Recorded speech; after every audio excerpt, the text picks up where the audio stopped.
refugee teen in German train attack seemed to be quickly integrating.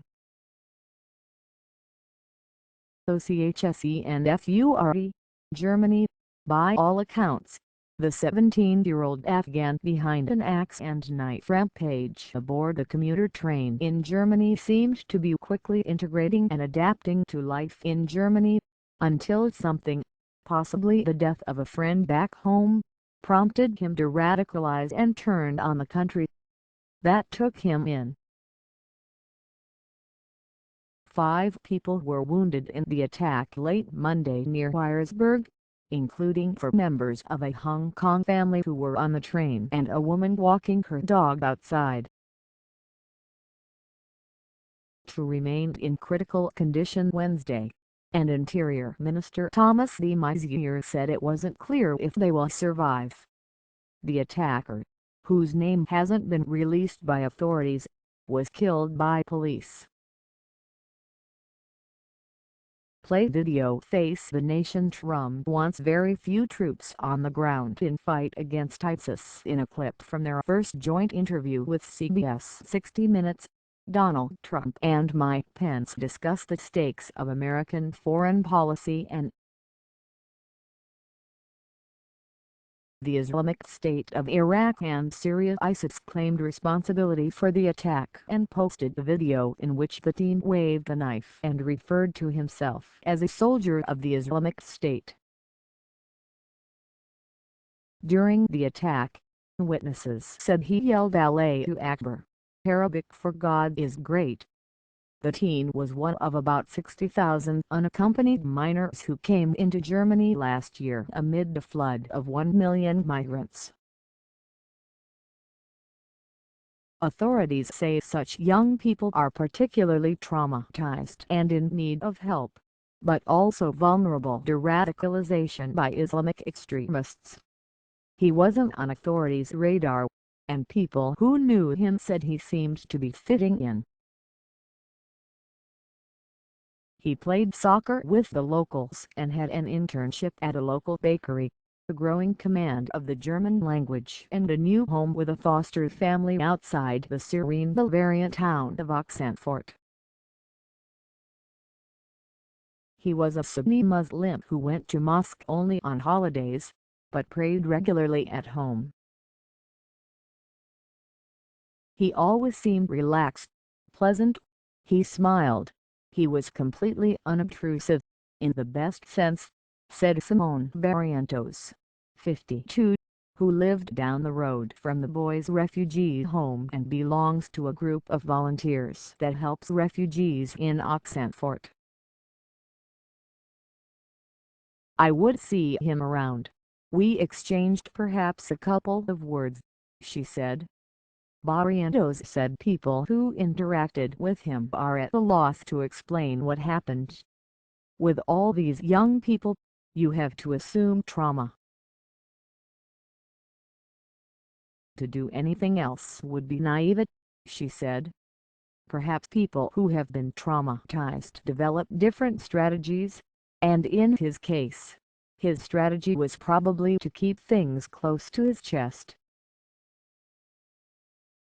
17 photos. Trip. Syrian refugees build a new life in Spain. The viral video leads to a new life in Spain. German Chancellor Angela Merkel on Wednesday called the attack unbelievably cruel and said that there is still a lot to learn about the attacker and the background to the crime, promising that everything will be done to seek clarity. Like those who knew him, authorities are struggling to determine what caused the teen to radicalize. 2 days before the attack, he found out that a friend had died in Afghanistan and reportedly was very agitated by the news, but investigators say exactly what happened is unclear. After that, his foster parents told the police he acted differently, spending a lot of time on his cell phone, though it wasn't clear who he was speaking to. As he left Monday, he told his foster family he was going on a bike ride. His online footprints seemed inconspicuous until shortly before the attack, authorities said. He did, however, have a hand-painted flag of the Islamic State of Iraq and Syria in his room, the senior German security official said. He was active on social media, had his page there, but there were no hints of any extremist Islamist thought, Bavarian criminal police investigator Lothar Kohler said. However, 24 hours ago, he posted a cryptic message about the enemies of Islam. In the video released by ISIS, the teen called himself a soldier of the Islamic State and urged other Muslims in the West to kill these infidels in the countries that you live in. I have lived in your own home and have planned to behead you in your own territory, he said in his native Pashto. I will behead you with these knives and break your necks with these axes. Investigators found a passage among notes in the attacker's apartment that read, "Pray for me that I can't take revenge on these infidels and pray for me that I will go to heaven," Kohler said.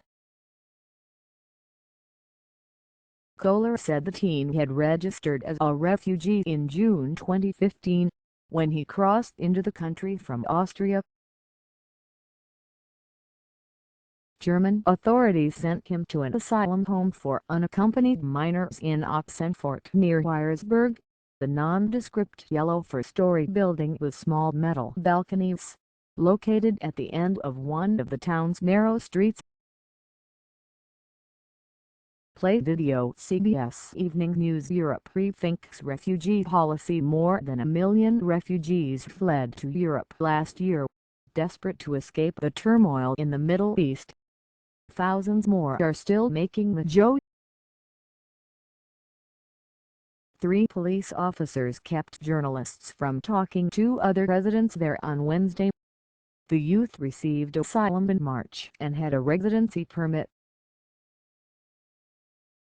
Besides interning at the bakery and playing soccer in a local club, he attended school on a regular basis and rode around the little medieval town on a bike a volunteer had given him.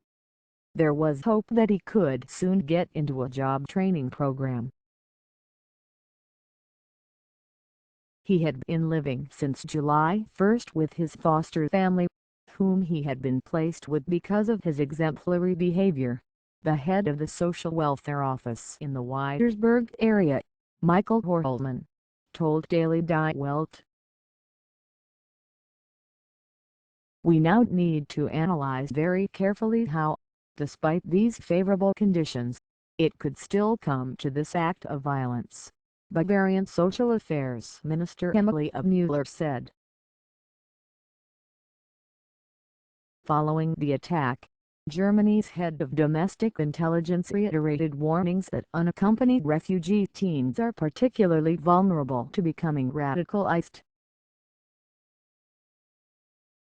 Islamists and Salafists and different Islamist groups are trying to talk to young refugees at the asylum shelter, Hans-Georg Maassen said on Public Art television.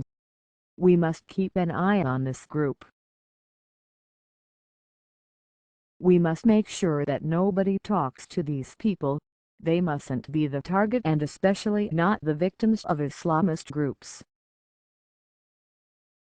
There's a risk even for those not targeted by extremists that they may radicalize because of things they see online, which is what authorities believe happened in this case. Play video. Face the Nation. Graham warns Obama, "Don't forget about Afghanistan." Aiming to bolster America's presence in Afghanistan, Senator Lindsey Graham, R. South Carolina, makes a direct plea to President Obama. Please do know. It's not clear how the teen came to Germany, where exactly in Afghanistan he is from or where his family is now, though officials said Wednesday they had applied to come to Germany via the family reunion program. Investigators haven't yet told the public what kind of persecution the attacker may have suffered himself in Afghanistan, something each asylum seeker must lay out during an interview with the Federal Office for Asylum Seekers. Germany registered about 1 million migrants last year, and many have been on edge about how the country will cope with them.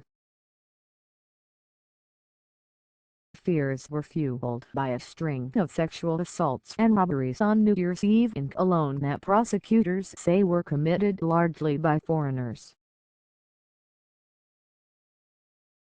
Though concerns have lessened as the numbers have slowed this year, the train attack has the potential to add new fuel to anti-immigrant sentiment. But Tobias Claus, a spokesman for Germany's Federal Association for Unaccompanied Minor Refugees, said the incident shows we don't need less, we need more help.